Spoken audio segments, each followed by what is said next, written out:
In this video, I'll show you how to use tools in Copilot Studio. One of the tool type is of custom connector.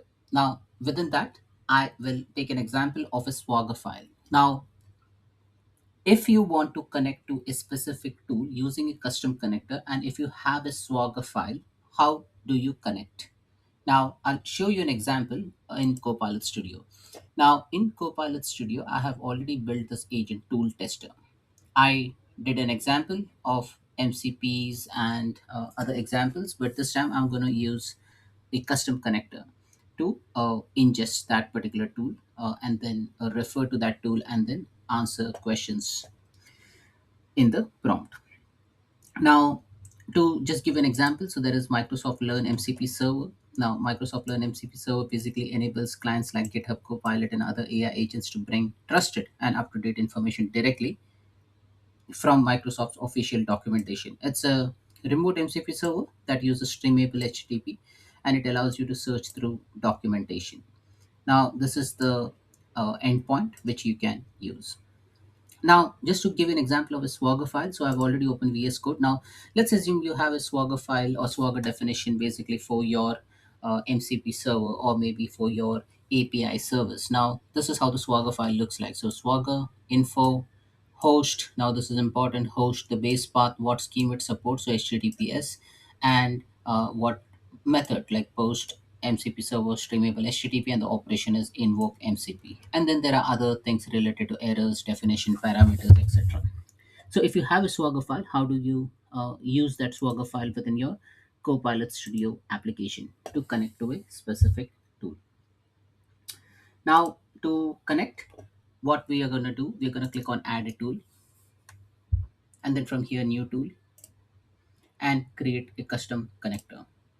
Now that will take you to the Power Apps interface in the custom connector screen. Now from here, you will be able to create a custom connector. But there are multiple options through which you can create custom connector. You can create a blank custom connector. You can create a custom connector from Azure service, Open API file, Open API from URL, Postman collection, and GitHub. Now this I have already demonstrated import from GitHub in one of my video. Now this time I'm gonna use import an Open API file. So import an Open API file. I need to type in the connector name. Now I'll just import an Open API file, the sample which I just showed you from the Learn site. So MS Learn MCP server, it's a Swagger file. It's a basically a JSON file. Now I'll call this as Swagger MCP Learn. So I'm naming it as Swagger MCP Learn. Click on continue.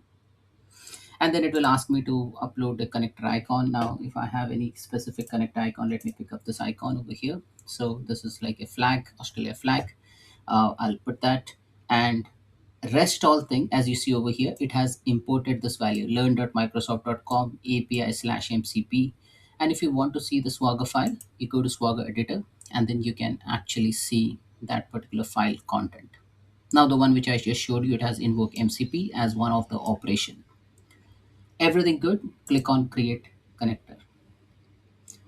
Now you can also test this connector within this particular interface. So you have an option to view the security details, view the definition, view the code, and you can even test it as well.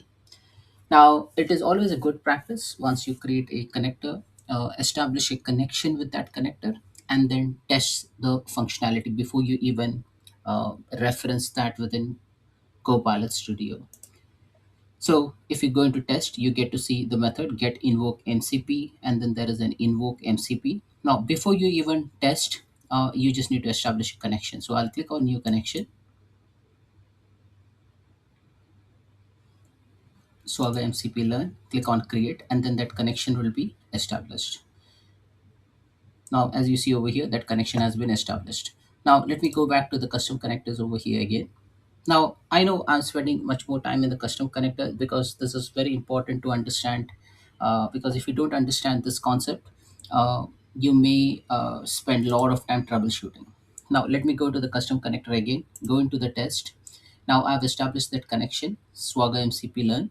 If I go to invoke MCP, I have this option, either select a raw body. So I'll just turn on the raw body, and I have the simple JSON code, which I'm gonna show over here. JSON RPC 2.0 ID1 method is tools slash list. So this is like one of the method which lists down the tools. So if I click on test operation, you get a status 200, right? So if you get the status 200, that means your code is all looking good, right? So you get this body response over here as well. So that means this connector is doing good. uh, Let me go back to the tool tester over here, click on refresh. Now sometimes this connector may not appear within the connector section.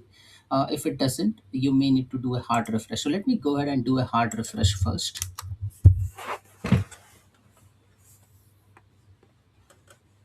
Once I do a hard refresh, again, I'll go to that same step, add a tool, new tool, or instead of going into new tool, this time I'm going to pick from a connector. So I'll just click on add a tool, and I'll not click on new tool because I've already created that custom connector. I will just scroll. You just need to see the name. So that's Swagger MCP Learn. So that's what the name which you have provided. And I know I have just to distinguish it, I have given that icon for Australia flag.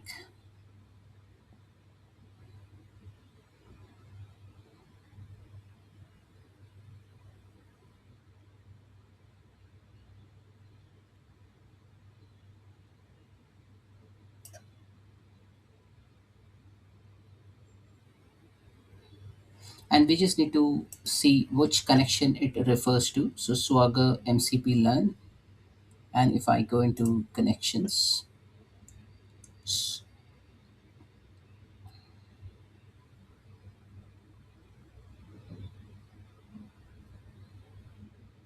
it's Swagger MCP Learn. So let me first search manually over here.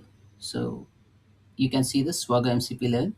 I click here, and that will connect to that MCP server. Now, if you don't see this in this list, I would recommend you to refresh or reload your screen, because sometimes it might take a couple of minutes to appear. Now, once it is there, just click on it and click on the connection. Is it has already picked the connection. If you want to change the connection, you can click on create new connection.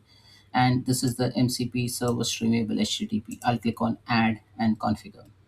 Now, once that is done, I will be able to query the MCP server, which I have used using the custom connector, but this time I've used the import the Swagger file. So this is one of the method I used.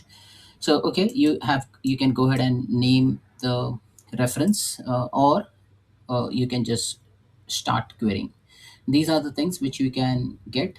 So I'll say, what is liquid language? And I'm not providing any reference as of now. Let's see what this tool does. So you need to establish a connection, open connection manager. This is the first time you need to do because the connection is stale. You need to establish that connection beforehand. And as you see over here, Swagger MCP Learn, this is the one which we are using now. I'll click on connect. And once it is connected, I'll click on submit.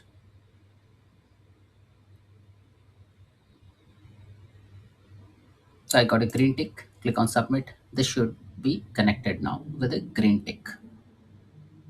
Yep, all good. Click on retry.